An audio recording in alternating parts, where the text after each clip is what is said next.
What is up and welcome today. Honestly, today I'm super excited because we get to start to geek out a little bit, or I get to geek out a little bit, and I get to start to connect the dots for some of you. And what I'm going to teach about today is we're going to actually start to bridge the gap between human performance, nutrition, and our training to help you actually reach your goals. So there's no more guesswork on what workouts you should do. No more questioning, is this efficient? Is this a waste of my time or not? And will this actually work for me? So let's get right into it. So we're going to be going over how to increase our muscle, optimize fat burning, and boost performance with our energy system training. So the three energy systems, as a recap from yesterday, we have our creatine phosphate system, we have our glycolytic or our carb system, which can be broken down into fast or slow, and then our beta oxidation or our fat burning system. So remember that our creatine phosphate, that's like the premium gas to go fast quick, right? We have our glycolytic, which is more of the standard gas, and then we have our beta oxidation, which is like that diesel fuel, that fat burning diesel fuel. So now these energy systems are correlated to the type of training that we're going to be doing, which is going to help us select the sets, the reps, the intensity, the exercise selection to help us reach those goals. And so this is a lot of the reason why people have not quite the results that they want is because these areas aren't really in alignment. They end up getting like that skinny fat, or they just don't end up building the muscle that they want, or not really seeing a whole lot of progress. It's when we get these in alignment with our nutrition and with our training that everything starts to really click and really start to work for us. So the four training goals that we have power, so think of like explosiveness, like quick, right? Then we have our strength. This is like absolute strength, like max back squat type stuff, right? And then we have our hypertrophy, which is building muscle, and then we have our endurance, so like our muscular endurance or our overall like stamina. This can get a little into like the cardiorespiratory system, and so it's important to understand that each of these training goals isn't independent of one another. It's not I'm only power and then not endurance, or I'm only power and it's not building muscle or anything like that. It's more on a spectrum, right? So we'd have power over here on this end of the spectrum, and then the muscular endurance over here, and there's some crosstalk or some correlation between all of those as we are doing the training. So for example, if we're on like our power day, right, we need to understand that power is an expression of strength in how quickly we can express that strength. So how strong am I and how fast can I express that, right? And then just the same as with our endurance, like if we want to improve our overall endurance, but you're just like severely, like really, really weak, it's going to take more energy per step, say if you were running, in order to produce the force to go as far as you want to go, rather than if you were stronger, you could apply more force with less energy, therefore enhancing or increasing your overall endurance goal or things like that. So it's not necessarily one or the other. They crosstalk over each of each other, but just so you guys know, just to recap and how this connects back to our energy system. So our phosphocreatine system is our main energy source is creatine. That's going to be power. That's one right here. Our fast glycolytic is strength, and then our hypertrophy is going to be our slow glycolytic, and then our endurance is going to be more of that beta oxidation. So here's a chart for all of you to see. So we have our energy system on the left, and then we have our training goal on the right, and then in the middle here, that is the primary energy source that we're going to be using in order to make this happen. So down here at the bottom, we have our creatine system. The main energy source is creatine, which is pretty simple. That's in the muscle. And then our main training goal, or how we can enhance these, is by doing some power training. Then fast glycolytic, you can see it's in between these almost a little bit. There'll be some crossover from power and strength, but our main energy source is going to be carbs, and that's going to be our strength training goal.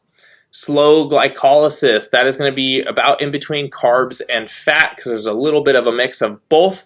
And then that is mainly going to be our hypertrophy as our training goal, and then muscular endurance, primarily fats, and our energy system would be beta oxidation. So this is really important, and when we get into the next steps and later in tomorrow, when we talk about metabolic flexibility, it's going to be important for us to have this back in our head and remember this. So pay attention right now. So a lot of you, like me, I had a hard time processing carbs because I did so many low carb. I didn't do keto. It wasn't keto when I started, but it was super low carb Atkins, type diets that I basically pretty much ruined my body's ability to use carbs. And if I ate too many carbs, I would just feel like totally like crap. So through some of the systems that we do and some of the trainings that I did, I was able to connect the dots together, doing strength training, timing my carbs to help rebuild that metabolic flexibility with it. So what I want us to do, well, first off, you may notice that fat burning is not quite on here, and that is simply to do that fat loss has to do with more of an energy balance and a caloric deficit and your metabolism overall hormones, whereas fat burning, if you can see up here, has more, so beta oxidation is the act of burning fat to use as energy. Fat burning has to do with more using fat as an energy system, which would be more related to the training goal of muscular or stamina or the endurance component. So fat loss and fat burning are two separate things.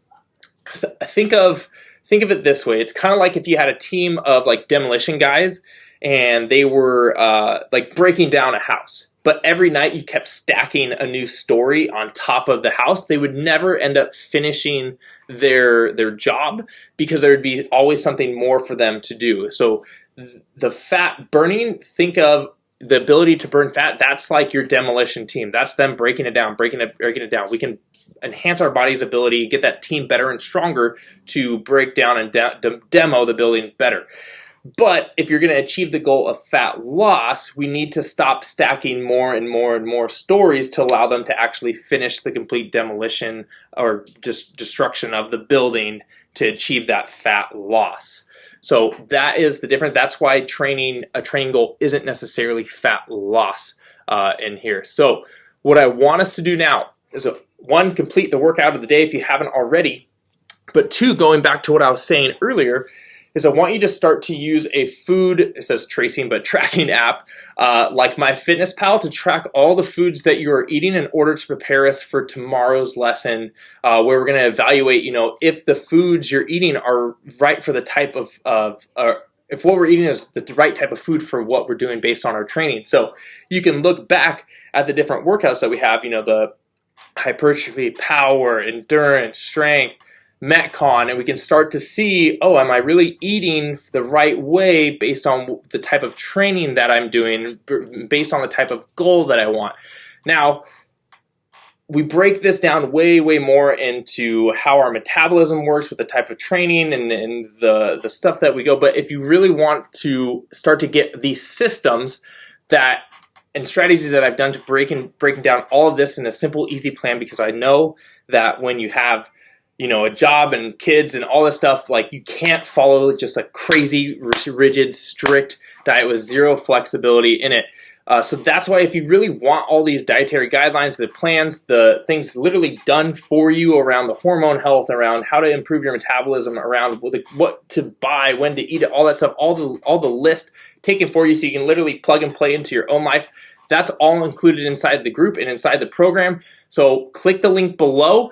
And then again, this is what you get along with everything else you see on the screen right now. So click the link below to join our community and join our community of champions and badasses who are really going to help you achieve the best results for you and going to hold you accountable and be a part of that team again. So click the link below to join ours.